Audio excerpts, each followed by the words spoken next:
Have you heard the news of Serena Williams' announcement of her retirement from her professional tennis career? Are you a curious fan wondering why she has made this difficult decision? If so, stick around to learn all the details as to why Serena is retiring and where she plans on heading next in her life, and if it's expected for her to break the record for the 24 Grand Slam wins. First up, is Serena really going to be gone for good? Over this summer, Williams' career seemed to be already declining at a steady pace, with her not being given a spot on the entry list for the Wimbledon tennis tournament, falling off the WTA rankings, and not having a full-time presence on the WTA tour in several years. It seemed the end of her career was already in sight. However, she made a comeback to the court unexpectedly, picking up the racket once again. She entered a few grass court tournaments, giving her fans hope that she was returning to her almighty career. But inevitably, she has finally given an official announcement of her retirement at the age of 41 in an essay she wrote for Vogue. Her retirement will come into effect after this year's US Open, which is this coming Monday. Serena also is gravitating towards focusing on Serena Ventures, a VC firm created by Williams in 2014. This small investment firm of 6 people has raised $111 million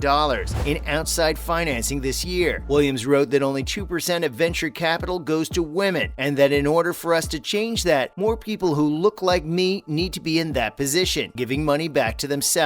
So why is Serena retiring? Serena has always had a persistent inner drive to be the best on the court, though it has been shown that she is not the player she used to be. She did not mention these details in her essay. However, the scoreboard speaks for itself. In the 2 matches she competed in since her announcement, one in Toronto against Belinda Bencic and the other in Cincinnati against Emma Raducanu, she got hard defeats. This is much out of the ordinary for this 23 Grand Slam titled athlete. It was increasingly obvious in these games that she wasn't showing what she once could. Serena is 41 years old. She's getting older, which comes with being slower and not being in the best shape as she once was. These are harsh realities that all athletes have to face and come to terms with. Serena says the main reason for her retirement is to focus on family. Her soon-to-be 5-year-old daughter has been asking for a sibling, as she wants to be an older sister. In an Instagram post made in August, Williams says, "I have to focus on being a mom, my spiritual goals, and finally discovering a different but just as exciting Serena. I'm going to relish these next few weeks." Williams and her husband, Alexis Ohanian, have been trying to have a second child for the past year. Fortunately, they have recently received some exciting news from their doctor that they should be able to add to their family when they're ready, putting their minds at ease. Moreover, she explains that she does not want to be pregnant and an athlete again, as she must be all in the career or all out. Up next, why does Williams feel that female athletes are forced to retire early? As much as Serena is happy to focus on her family, she does seem to have some tension around her decision. She explains that it is unfair for women to have to choose between their careers and family. In fact, motherhood is often the main reason that women end their sports careers. There are many older views that are forced upon female athletes that they must have children inevitably in their lives and that they must give up their beloved sport and become selfless mothers, as if they are not good mothers if they do not give up their careers. Men do not receive nearly as much pressure on this subject, as it is acceptable for male athletes to continue their careers even while being a parent. Women also have to endure the grueling physical impacts of pregnancy and childbirth, which can come with missing several months of training and competitions, something men simply do not have to deal with. Financial aspects are also increasingly difficult for mothers as professional athletes. After women become mothers, they often experience a lack of financial support from sponsors, and many stakeholders have the same opinion. They all assume that pregnancy and motherhood means the decline and eventual end of their careers, causing funding to be often cut and even removed completely. So if Williams was a man, would she have retired? In the already mentioned self-authored essay published in Vogue, Williams wrote, "If I were a guy, I wouldn't be writing this because I'd be out there playing and winning while my wife was doing the physical labor of expanding our family." It is quite obvious that if Williams was, in fact, a man, she would not have retired. It has been shown that many male athletes have chosen to continue their sports careers, even after becoming a father. This includes Novak Djokovic, a Serbian professional tennis player who is currently ranked world number 6 in singles by the Association of Tennis Professionals. He has said that fatherhood has actually been good for his competitive play. Keep watching along closely. We've got everything you need to know about the possibility of Serena Williams tying for the record of Grand Slam wins. Don't go anywhere, it's coming right up. Up next, what will Serena do do after tennis. As recently mentioned, Serena is still going to be a very successful woman beyond her sport with her small but growing firm, Serena Ventures. This firm is scattered between Florida, where she lives, Texas, and California. Serena Ventures has funded Tonal, Impossible Foods, Noom, and Isuzu. 78% of the firm's investments are companies started by women and people of color, because that's who we are, she writes. Serena Ventures was an all-female business until recently, when they brought in the first guy into the company. Williams also wrote in her essay that less than 2% of VC money goes to women. She was absolutely appalled by this fact. It has pushed her even more in the development of her firm, as she wants to change this fact, having more people like her give money back to themselves. So could Serena break the record for the 24 Grand Slam wins? Serena Williams has had quite the journey towards her goal of breaking the 24 Grand Slam wins record set by the famous Margaret Court in 1973. When Williams won her 23rd Grand Slam singles title 5 years ago at Melbourne Park, number 24 seemed like a sure thing. Being 35 years old at the time, she became the oldest woman to win a major championship, but the world would come to know she was carrying a heavy secret at the time. Well, more like a heavy child. Serena was nearly 2 months pregnant, but she did not confess for another 3 months. The arrival of her baby girl, Alexis Olympia Ohanian Jr., left Serena with responsibilities far beyond tennis. She did not go on to play the next 4 Grand Slam events, and since then has gone 0 for 10 in her attempts to equal Margaret Court's all-time record of 24. Now in 2022, it seems that the dream of breaking the 24 Grand Slam wins record, or even equaling it, is just too far out of reach. Earlier this year, Serena's coach, Patrick Mouratoglou, stated that she will not stop until she at least equals the Grand Slam record. However, since the preceding fall in her career and her recent announcement of her retirement, it seems Serena's name may not be on this grand title. Furthermore, Williams lost at the Australian Open on Friday, hence she will have to wait until at least the French Open to equal Margaret Court's record of 24 Grand Slam singles titles, let alone beat the record. There are still many up-and-coming young athletes that could be candidates, having their younger age as an advantage over Williams. Lastly, will Serena miss her beloved sport? Serena Williams has had a racket in her hand ever since she was 3 years old, and since then, she has definitely had stars in her eyes for the court. It does not seem she will rise to the tying or the breaking of the 24 Grand Slam title wins, but who knows? Serena is no stranger to surprising her fans and making crazy comebacks. Don't go as far as to underestimate the great Serena Williams. Will Serena miss her time in the spotlight? Of course, but as stated, she is excited about the new chapter in her life. I have never liked the word retirement, she wrote in her essay. Maybe the best word to describe what I'm up to is evolution. She is moving on to evolve her life into even bigger things, because Serena could never be small. And there you have it, everything you need to know about Serena's up-and-coming retirement announcement. Don't forget to like, subscribe, and comment. Serena will surely be missed on the court, but we're all excited to see where she goes next.